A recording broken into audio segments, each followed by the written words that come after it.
Hi hello welcome back to motorcycle maniacs. நம்மக்கிட்ட ஆக்சுவலாக நிறைய குவரிஸ் கேட்டுக்கிட்டே இருக்காங்க. அதில் வந்துட்டு ஒரு குவரியாக நம்ம கவர் பண்ணிக்கிட்டே வரோம். ரொம்ப இம்பார்ட்டண்ட்டான குவரியாக என்ன கேட்குறாங்க அப்படின்னு பார்த்தீங்கன்னா வந்துட்டு ஒரு வண்டியோட சர்வீஸ் இன்டர்வல் என்ன, எப்போ ஆயில் சேஞ்ச் பண்ணோம், ஆயில் ஃபில்டர் எப்போ சேஞ்ச் பண்ணோன்றது தான் வந்துட்டு ரொம்ப இம்பார்ட்டண்ட்டான கான்செப்டாகவே இருக்குது. இதில் ஆக்சுவலாக வந்துட்டு நீங்கள் எப்படி உங்களோட சர்வீஸ் இன்டர்வல் தெரிஞ்சுக்கணுன்னா, ஃபர்ஸ்ட் ஆஃப் ஆல் உங்களோட மேனுவலை ரெஃபர் பண்ணுங்கள். அண்ட் செகண்ட் ஆஃப் ஆல் பார்த்தீங்க அப்படின்னா உங்களோட இன்ஜின் மேக், இன்ஜின் கெப்பாசிட்டி இதை பேஸ் பண்ணி அண்ட் என்ன ஆயில் யூஸ் பண்ண போகிறீங்கன்றதை பேஸ் பண்ணி தான் உங்களோட சர்வீஸ் இன்டர்வலே பிரியும். அண்ட் நம்ம ஒரு சர்வீஸ் இன்டர்வல் சொல்லுவோம், அண்ட் ஆத்தரைஸ் டீலர் வந்துட்டு ஒரு சர்வீஸ் இன்டர்வல் சொல்லுவாங்க. ஆக்சுவலாக மேஜர் டிஃப்ரென்சஸ் இருக்குது. What we prefer in person, நம்மளோட இத்தனை வருஷம் எக்ஸ்பீரியன்ஸில் வச்சு என்ன சொல்கிறோம் அப்படின்னு பார்த்தீங்க அப்படின்னா, உங்களோட இன்ஜின் ஆயில் கிரேடை வந்துட்டு நீங்கள் ப்ராப்பராக சூஸ் பண்ணுங்கள். And never go for lower grades. அதே மாதிரி ஹையர் கிரேட்ஸ்க்கும் போகாதீங்க. எக்ஸாம்பிளுக்கு பார்த்தீங்க அப்படின்றப்போ நம்ம வந்து 7100 மோட்டோல் 7100 10W50 KTM 390 யூஸ் பண்ணுவோம். பட் நீங்கள் அதே இன்ஜின் ஆயிலை அந்த வண்டிக்கு வந்துட்டு நீங்கள் 300V ஆர் 300V² ஆர் 5100 இப்படி யூஸ் பண்ணக்கூடாது. நீங்கள் வந்து இதை விட காஸ்ட்லியான ஆயில் தானே, 300V தானே யூஸ் பண்ணுறேன், 300V² தானே யூஸ் பண்ணுறேன், ஸோ வந்துட்டு என்னோட லைஃப் ஸ்பேன் அதிகமாக தானே இருக்கும், சர்வீஸ் இன்டர்வல் அதிகமாக தானே இருக்கும் அப்படின்னு கேட்டிங்கன்னா கண்டிப்பாக கிடையாது.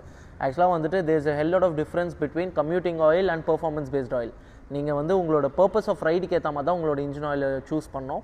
அதே மாதிரி நீங்கள் வந்து பெர்ஃபார்மன்ஸ்க்கு ஏற்ற மாதிரி வந்துட்டு performance based engine oil use பண்ணிட்டு நீங்கள் கம்யூட்டிங்க்கு யூஸ் பண்ணிகிட்டு இருந்தீங்க அப்படின்னா உங்களோட சர்வீஸ் இன்டர்வல் டோட்டலாக மாறிடும். உங்களோட மெயின்டெனன்ஸ் ஷெட்யூல் பயங்கரமாக இருக்கும், வேர் அண்ட் டேர் வந்துட்டு ரொம்ப ஹெவியாக இருக்கும்.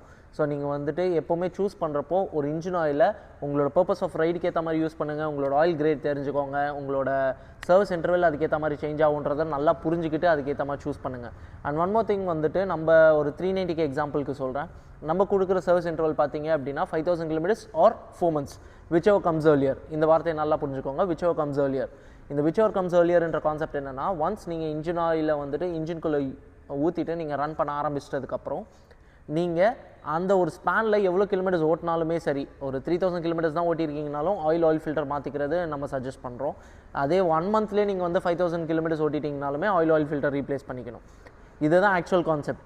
நீங்கள் வந்து அந்த ஒரு ஸ்பேனில் இன்ஜின் ஆயில் ஊற்றுனதுக்கப்புறம் அந்த ஒரு ஸ்பேனில் நீங்கள் வந்துட்டு வண்டி கிலோமீட்டர்ஸ் ஓடினாலும் ஓடலைனாலும் ஆயில் ஃபில்டர் மட்டும் ரீப்ளேஸ் பண்ணிக்கிறது நாங்கள் ரொம்ப சஜஸ்ட் பண்ணிகிட்ருக்கோம். And coming to the oil filter, every engine oil கண்டிப்பாக நீங்கள் வந்து ஒரு ஆயில் ஃபில்டர் ரீப்ளேஸ் பண்ணிக்கிறது better. So next time choose பண்ணும்போது ஒரு பெட்டர் ஆயிலாக சூஸ் பண்ணுங்கள், உங்களோட பர்பஸ்க்கு ஏற்ற மாதிரி சூஸ் பண்ணுங்கள். Until then bye by.